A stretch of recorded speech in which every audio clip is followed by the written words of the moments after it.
Baada ya kuwa raia wameathirika na opium, utendakazi wao ukawa umerudi chini katika taifa lao, kulikuwepo na kukosekana kwa maendeleo ya kiuchumi. Nchi ilishindwa kujenga uchumi kwa sababu uchumi kwa asilimia kubwa inategemewa ama inajengwa na raia wake. Kwa hivyo raia wa Kivietnamese wakati huo walikuwa washaathirika na dawa za kulevya ambazo ni opium. Kwa hivyo nchi ilishuhudia kudorora na kufeli kwa uchumi.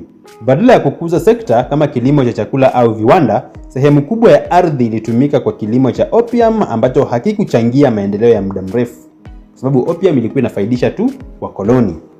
Kufikia miaka ya 1930 kulikuwa na shinikizo kutoka kwa mataifa ya magharibi na harakati za kitaifa za Vietnam kupinga biashara ya opium, badala ya kuonekana kwa madhara kwamba opium sio tena afya kwa wananchi wa Vietnam.